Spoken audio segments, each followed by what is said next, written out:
ప్రభుత్వం చేపట్టిన సుపరిపాలనలో తొలి అడుగు కార్యక్రమం సందడిగా సాగుతోంది. టీడీపీ ప్రజాప్రతినిధులు ఊరువాడ తిరుగుతూ కూటమి ఏడాది ప్రగతిపై ప్రజలకు వివరిస్తున్నారు. ఏలూరు జిల్లా నూజివీడు మండలం పల్లెర్లమూడిలో నిర్వహించిన సుపరిపాలనలో తొలి అడుగు కార్యక్రమంలో మంత్రి కొలుసు పార్థసారథి పాల్గొన్నారు. ఇంటింటికి తిరుగుతూ అభివృద్ది కార్యక్రమాలు, సంక్షేమ ఫలాల గురించి ప్రజలకు వివరించారు. కూటమి ప్రభుత్వం ఏడాది పాలనలో ప్రజలు ఎంతో సంతోషంగా ఉన్నారని మంత్రి టీజీ భరత్ అన్నారు. కర్నూలు బుధవారపేటలో ఇంటింటికి వెళ్లి సంక్షేమ పథకాల్ని ప్రజలకు వివరించారు.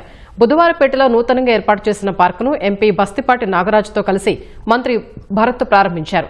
విజయనగరం జిల్లా గంట్యాడ మండలం జగ్గాపురంలో మంత్రి కొండపల్లి శ్రీనివాస్ ఇంటింటికి తిరుగుతూ ఏడాదిలో ఏం చేశాం, భవిష్యత్తులో ఏం చేస్తామనే అంశాల్ని ప్రజలకు వివరించారు.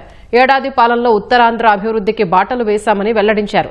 విజయవాడ పశ్చిమ నియోజకవర్గం 55వ డివిజన్లో ఎంపీ కేశినేని చిన్ని ఇంటింటి ప్రచారం చేపట్టారు. ఇచ్చిన మాట ప్రకారమే పింఛన్లు పెంచామని, ఉచిత సిలిండర్లు ఇస్తున్నామని, తల్లికి వందనం అమలు చేస్తున్నామన్నారు. ప్రజల నుంచి అభిప్రాయాలు తెలుసుకున్నారు. గుంటూరు జిల్లా మామిళ్లపల్లిలో సుపరిపాలనలో తొలి అడుగులో పొన్నూరు ఎమ్మెల్యే ధూళిపాళ్ల నరేంద్ర కుమార్ పాల్గొన్నారు. ప్రజల సమస్యల్ని అడిగి తెలుసుకున్నారు. అంతర్గత రోడ్లు మధ్యలోనే ఆగిపోయాయని, విద్యుత్ అంతరాయంతో రైతులు ఇబ్బంది పడుతున్నామని ఎమ్మెల్యే దృష్టికి తీసుకెళ్లగా సమస్యను పరిష్కరిస్తామని ఎమ్మెల్యే హామీ ఇచ్చారు.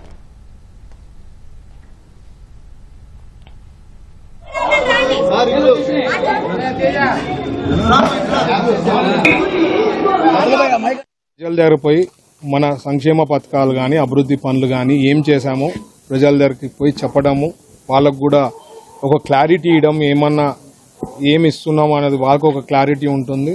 ప్లస్ వాళ్ళకు కూడా ఏమన్నా ఇష్యూస్ ఉంటే చెప్పుకునేదానికి అవకాశం ఉంటుంది. కాబట్టి వాళ్ళకి క్లారిటీగా ఇవి వచ్చినాయి, 1 ఇయర్లోనే ఇంత సాధించాము, నెక్స్ట్ ఇంకా 4 ఇయర్స్ ఉంది మన గవర్నమెంట్, ఇంకా ఎంత సాధించబోతున్నామని వాళ్ళకు కూడా ఒక కాన్ఫిడెంట్గా వాళ్ళకు కూడా హామీ ఇవ్వడం జరుగుతుంది. కొన్ని ఉంటాయి, మేము ఎప్పుడు అందరూ అడుగుతుంటారు, సార్ అన్నీ అయినాయా అని. 100% మిగతా లాస్ట్ ప్రీవియస్ గవర్నమెంట్తో చూస్తే 100 టైమ్స్ మేము బెటర్గా పర్ఫామ్ చేసాం. వాళ్ళకి బేసిక్లీ అర్హత లేదండి. ప్రజలు చీకొట్టి 11 సీట్స్ ఇచ్చారు. వాళ్ళు ఈరోజు వచ్చి సంవత్సరం కాలే ఎట్లా గో బ్యాక్ సిబిఎన్ గారు కానీ అసలు ఏం తప్పు చేసినా ఊరికే లేని సృష్టిస్తారనమాట. That is the speciality of their party. లేని సబ్జెక్ట్ ని సృష్టిస్తారు.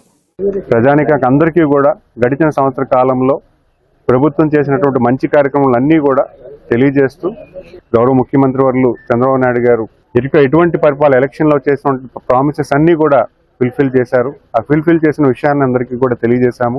అభివృద్ధి పరంగా ఉత్తరాంధ్రకి ఏం చేశారు, ఉత్తరాంధ్రకి ఎటువంటి అభివృద్ధి కలవరుస్తున్నారు, ఎటువంటి ప్రాజెక్ట్స్ ఉత్తరాంధ్రకు వస్తుంది, ఉత్తరాంధ్రకి ఎటువంటి భవిష్యత్తు ఈరోజు రాష్ట్రంలో ఉత్తరాంధ్ర ప్రజానికాన్ని కల్పించారనే విషయం కూడా ఇక్కడ ప్రస్తావిస్తూ ఇక్కడ ఉన్నటువంటి ప్రజానికి అందరూ కూడా చాలా సంతోషం వ్యక్తం చేస్తున్నారని తెలియజేస్తున్నారు. ఒకేసారి 7,000 రూపాయలు ఇచ్చి పెన్షన్తో మొదలైన ఈ సంక్షేమ కార్యక్రమాలు, ఎన్నెన్నో కార్యక్రమాలు నిజంగా పేదవారికి ఇవాళ చంద్రబాబు నాయుడు గారు ఒక అన్నలాగా తోడుండే విధంగా ఈ సంక్షేమ కార్యక్రమాలు చేస్తారు. దాంట్లో భాగంగానే మనం చూసాం, ఇంటింటికి గ్యాస్ సిలిండర్లు ఉచితంగా 3 గ్యాస్ సిలిండర్లు ఇస్తారన్నాం, అది కూడా మొదలు పెట్టాం.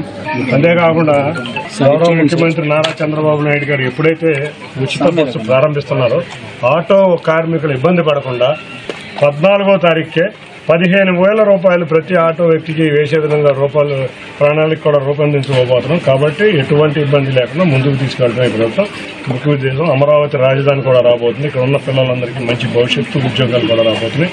అభివృద్ధి, సంక్షేమం 2 సంపాడులో తీసుకెళ్లే విధంగా మా ప్రభుత్వం కృషి చేస్తుంది.